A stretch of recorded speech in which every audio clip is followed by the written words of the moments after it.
When it comes to quitting alcohol, the society that we live in make you believe that it's going to be one of the hardest endeavors that you will ever encounter. Yet at the same time, there are thousands, tens of thousands, probably even hundreds of thousands of people that stop drinking alcohol every single day and they never look back. What is the difference between these kind of drinkers and the drinkers that struggle, that fight, that resist, and really just have a miserable life? Well, it all comes down to the way that people see alcohol. If you see alcohol as an amazing thing that provides so much value in your life, it's going to be hard to give up. Yet for some people, they see it exactly for what it is. So in this video, I'm actually going to be showing you what you must understand before you quit alcohol.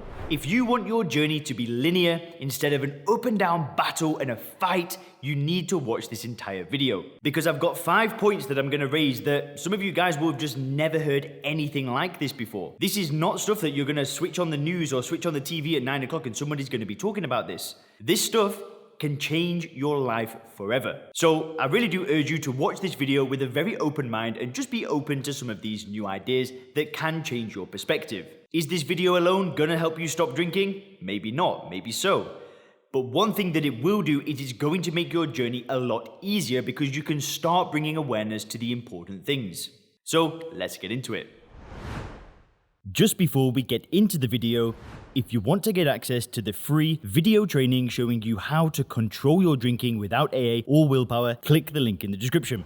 I'll be showing you how to use the mental model called first principles thinking to get control of your drinking. I'll be talking about the 5 critical mistakes that 90% of drinkers make, and I'll also be sharing the 2 phases of becoming sober clear. You do not want to miss that training video. It will change your mindset around drinking forever so you can start getting your health, career, confidence, and relationships back on track. Click the link in the description for instant access. So, the very first thing that you need to understand when it comes to quitting alcohol is that the society that we live in has you believe that alcohol is a good thing. What I mean by this is that if you ask the average person in a bar, if you ask the average person in the street, why do you drink? They're going to tell you so many great things about alcohol. Oh, I drink because it tastes good. Oh, I don't drink beer or wine, I just drink expensive whiskey. This is a genuine pleasure. This is expensive stuff. Oh, I just drink to relax, I have a really stressful job. It just helps me calm down at the end of the day. I only drink when I'm going out talking to girls. That's usually when I have a few beers, just to kind of loosen me up. These kind of perceived benefits that people have keep us stuck. So basically, as drinkers, we have all of these inputs. And what we're trying to do is we're trying to create a worldview. We're trying to figure out, is alcohol all it's made out to be? Most of us don't start drinking an uncontrollable amount of alcohol. It kind of slips down. And we never really stop and question all of the inputs that are coming into us. So the idea that gets perpetuated by society that alcohol gives us benefits, it is just everywhere. The people that you meet, the TV shows that you watch, the movies you watch, the media, the marketing, it is absolutely everywhere. And without accepting that most people are buying into an illusion that alcohol is a good thing, without accepting that, your journey is going to be downright hard. For close to 10 years, I bought into this as well. I was convinced that alcohol was a good thing. So even when I tried to stop doing it, I was only going to stop for 30 days, then go back to controlling it. Or I had to go to AA and I had to give myself up to God because that's the only way I could stop it because I put alcohol on a pedestal. So the only way that I could stop it was admitting I was powerless. And I bought into these kind of things for such a long time. Yet these days I've not drank for over 2.5 years and I have no desire to drink anymore. I don't see it as a good thing anymore. I see it as a poison. I see it as something that does nothing for me. But the world that we live in is not that way. The majority of people see it as a good thing. And what you really need to do is rise above those people. You really need to look objectively. You need to look down and say, is this all really true? Because I'm telling you, it is not true. It is the definition of insanity. And the thing is that these ideas, they are repetitively fed to us without us really realizing through something called conditioning. When the same thing gets presented to us in 10,000 different ways from 5,000 different sources, we start to buy into these ideas as well. Now, I have already made an in-depth video talking about the conditioning. If you click up here, you'll be able to watch that video. But you've got to come to terms with this. It is so important. Which leads me to the second thing that you need to understand. This one is absolutely critical. In fact, I'd say this is the most important thing in the whole video. There is not a single benefit whatsoever, none at all, to consuming ethanol.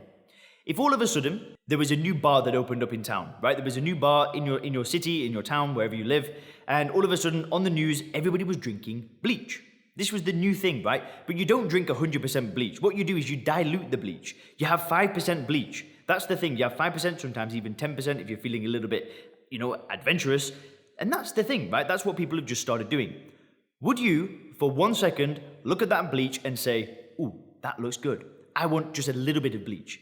Of course not, because you're not deluded. You're not an idiot. Nobody would do it. There wouldn't be okay, maybe there's some people that would do it just because that's the world that we live in, right? Some people are crazy. But if you're a normal person, if you're a logical person, if you're a smart person, there is not a chance in hell that you are going to start drinking bleach because it's poisonous. It's going to mess you up. Yet at the same time, these exact same people, these logical, smart people that we live with in society, that have got careers, they've got families, they've got businesses, they've got a great life, yet they buy into the illusion that somehow a little bit of poison is good. A little bit of poison helps you live longer.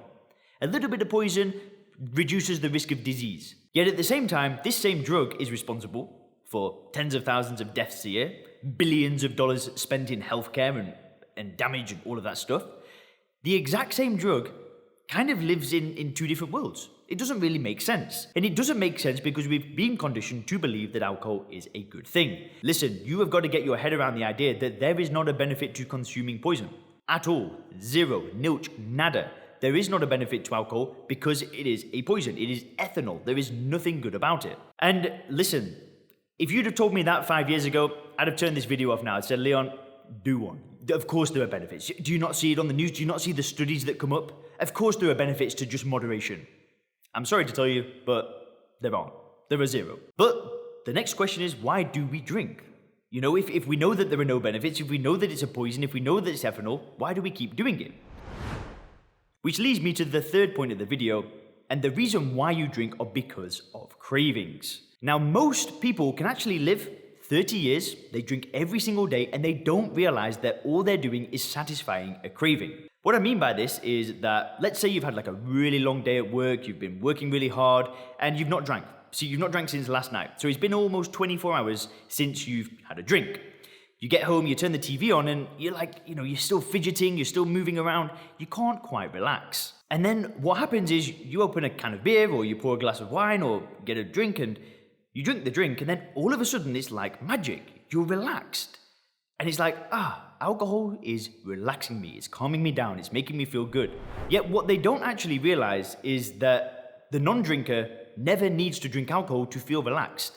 They can put the TV on, get a glass of water, glass of, LaCroix, whatever it is, and just chill out. Yet the drinker needs that top up, they need to get rid of the craving until they can actually relax. And that cycle lasts people for years. Years upon years upon years upon years. In fact, there are people that they do it their whole life, and they pass away without even realizing that they've been stuck in this cycle for such a long time. And this same drug has wrecked their health, maybe wrecked their relationships, wrecked their finances, really stopped them from doing what they really wanted in their life, yet they never actually objectively looked at the drug. Which is why I make these videos, and it's why I want to bring awareness to it, because if you can kind of snap out of it for a second and go, wait a minute, what the hell is going on here? That's when you're going to start questioning things. And questioning things is the start of finding a solution. It's the start of using first principles thinking and really starting to do introspection, do study, look into things, and really just build a paradigm where you see it for what it is. Which leads me to the fourth point. And you need to understand that drinking alcohol is not a habit. Now, there are many times where I speak to people that are interested in joining the Sober Clear program. So they're interested in using first principles thinking, building that paradigm, getting the coaching, going towards something new. And what they tell me is that, Leon, I don't know about this, all I seem to do is have a habit of drinking. And I always kind of smirk to myself, not in a nasty way, but I mean like, you've still got a lot to learn, because alcohol drinking is not a habit. Drinking alcohol is simply drug addiction. Now, if you think of what a habit actually is, a habit is very easy to break. For example, if you live in France, you drive on the wrong side of the road, you drive on the right-hand side of the road. If you live in America, just kidding, right? But anyway, if you were to switch to drive on the other side of the road, it's instant.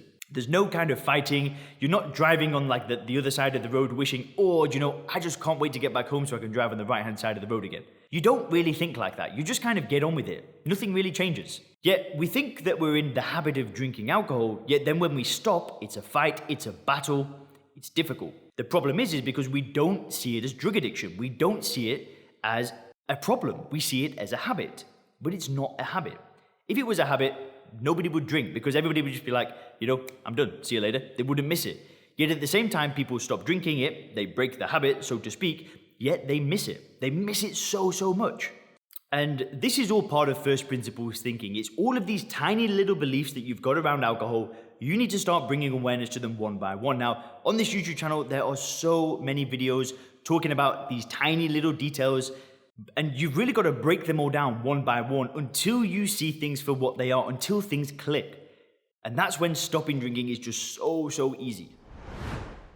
Which leads me to the fifth point. And this is really important because when you stop drinking, you've got to realize that the life of your dreams becomes possible again. It means that you can really start going towards your potential and you can really start building the life that you've always wanted. I've seen people get 20,000 euro pay rises. I've seen people whose wives have thrown them out of home and they've gone back to live at home. I've seen people lose 30-40 pounds in body weight, all as a result of stopping drinking. And these are things that people have wanted to do for many years, and it starts to become possible again. That should excite you because that is 100% possible for you as well. Hope you enjoyed this video. Thanks a lot.